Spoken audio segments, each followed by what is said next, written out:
নমস্কার, আমার YouTube channel Raut স্পিচে সবাইকে স্বাগত। আমি এই চ্যানেলের মাধ্যমে বিভিন্ন অর্থ সংক্রান্ত বিষয়গুলো নিয়ে আলোচনা ও পর্যালোচনা করে থাকি। আমার আজকের বিষয় হলো যে মিউচুয়াল ফান্ড কোম্পানিগুলি যদি বন্ধ হয়ে যায়, সেই ক্ষেত্রে আমাদের জমা রাখা টাকা কি জলে ভেসে যাবে? কিংবা যদি অনলাইন অ্যাপগুলো, যার মাধ্যমে আমি ডাইরেক্ট প্ল্যানে মিউচুয়াল ফান্ডে ইনভেস্ট করেছি, কিংবা মিউচুয়াল ফান্ড ডিস্ট্রিবিউটর যাদের মাধ্যমে আমি রেগুলার প্ল্যানে টাকা ইনভেস্ট করেছি, সেই ক্ষেত্রে কি আমার অবস্থা সারদা এবং রোজভ্যালি থেকে যে মানুষ টাকা পায়নি সেভাবে আমি দৌড়ে দৌড়ে ঘুরব? আজকে আমার ভিডিওটি মনোযোগ দিয়ে শুনুন, শেষ পর্যন্ত শুনুন। আমি বিশদভাবে এই ব্যাপারে আলোচনা করব। মিউচুয়াল ফান্ডে আমি দীর্ঘদিন আছি।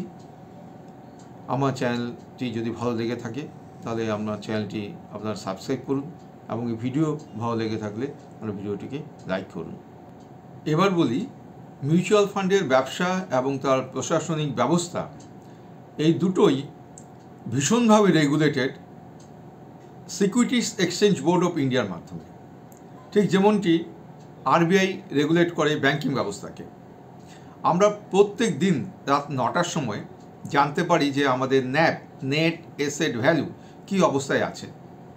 কারণ বিভিন্ন ফান্ড ম্যানেজাররা বিভিন্ন কোম্পানিতে কত পার্সেন্ট তারা ইনভেস্ট করবেন এবং ইকুইটিতে কত টাকা ইনভেস্ট করবেন বা ডেটে কত ইনভেস্ট করবেন, সম্পূর্ণটাই কিন্তু লিপিবদ্ধ করা আছে এবং সেটাকে রোজ মনিটরিং করা হয়।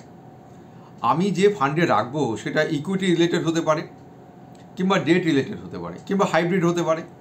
সেই ক্ষেত্রে কত পার্সেন্ট টাকা কোন স্ক্রিপ্টে এবং কতগুলো স্ক্রিপ্টে বিভিন্ন ফান্ড ম্যানেজাররা রাখবেন, সেটা কিন্তু রোজই সেটা দেখভাল হয় সেবির মাধ্যমে।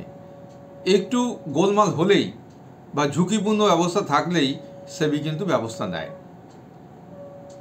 আরেকটি বিষয় হচ্ছে যে আমরা ইন্ডিভিজুয়ালি রোজই আমরা জানতে পারি যে আজকে বিভিন্ন ফান্ডের ন্যাব কী অবস্থায় আছে এবং আমার ফান্ডগুলোর অবস্থা কীরকম আছে।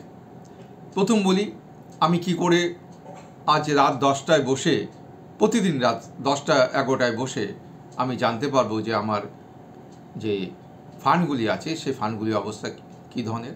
আমি গুগলসে গিয়ে এমফি ন্যাব ডেইলি বা এমফি ন্যাব হিস্ট্রি তার মধ্যে ঢুকবো এবং সেখানে আমি পরপর সিস্টেমে যে স্কিম এবং ফান্ড এবং কোন পিরিয়ডের আমি জানতে চাইছি সেগুলো আমাদেরকে জানিয়ে দেবে। লাস্ট 5 বছরের অবস্থা, প্রতিদিনের অবস্থা সেখান থেকে জানতে পারবো। এছাড়া আমি বিভিন্ন কাস্টোডিয়ানের মাধ্যমে, ক্যাম্পস আছে, কে ফিনটেক আছে, তার মাধ্যমে জানতে পারি। এই ক্যাম্পসের মাধ্যমে আপনি জানতে চান তাহলে আপনি ক্যাম্পসের ওয়েবসাইটে যান এবং সেখানে গিয়ে আপনি আপনার প্যান নম্বর এবং মেইল আইডি এবং কোন পিরিয়ডে আপনি জানতে চাইছেন সেগুলো পুট করুন এবং একটি পাসওয়ার্ড ক্রিয়েট করুন। ব্যাস, সাবমিট করে দিন। তারপরে আপনি জিমেল খুলে যে পাসওয়ার্ডটি আগে দিয়েছিলেন সেই পাসওয়ার্ড দিয়ে ওপেন করলেই আপনি আপনার টোটাল ফান্ড পজিশন পেয়ে যাবেন এবং সেখানে আপনি আজকে ন্যাব পজিশন কী আছে, কবে পারচেস করেছিলেন, তার মধ্যে যদি এইচডব্লিউপি স্কিম থাকে, এসআইপি থাকে, এই সমস্ত ট্রানজ্যাকশনগুলো জানতে পারবেন। এতটাই ট্রান্সপারেন্ট। তাহলে দেখুন আমরা কতটা সচেতন হতে পারি আমাদের মিউচুয়াল ফান্ডের ইনভেস্টেড ফান্ডগুলো নিয়ে। ধরুন আমরা স্মল ক্যাপে বিনিয়োগ করেছি, তাহলে আমরা অন্যান্য স্মল ক্যাপ ফান্ডগুলোর সাথে আমার বিনিয়োগকৃত যে ফান্ড তার সঙ্গে কম্পেয়ার করতে পারি যে অন্যান্য ফান্ডগুলো কী ধরনের পারফর্ম করছে আর আমার ফান্ডটা কী ধরনের পারফর্ম করছে। এভাবে আমি যদি লার্জ ক্যাপে বিনিয়োগ করি কিংবা হাইব্রিড ফান্ডে বিনিয়োগ করি সেটাও আমরা দেখতে পারি। এই ক্ষেত্রে বাজার পরিষ্কারভাবে ট্রান্সপারেন্ট।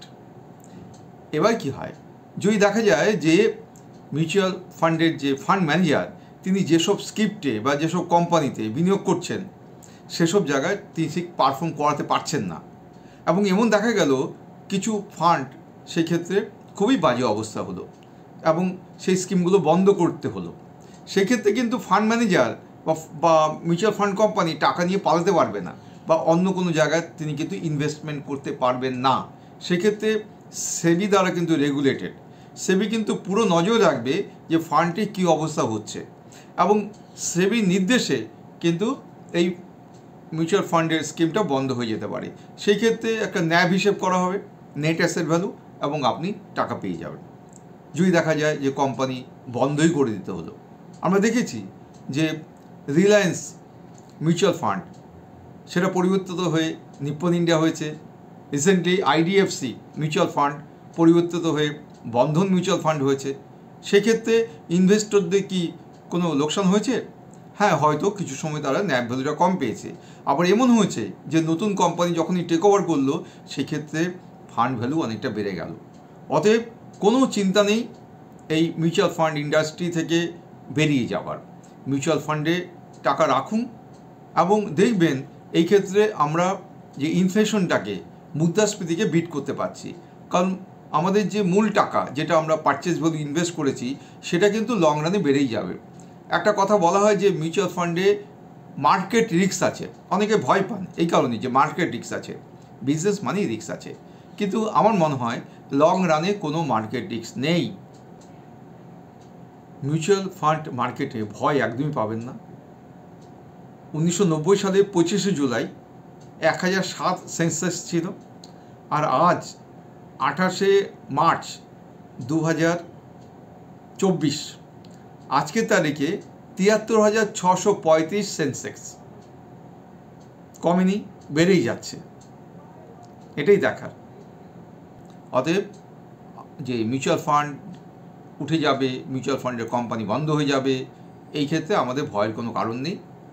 আমি এই আশা রেখেই আজকে আমার এই ভিডিওটি শেষ করছি।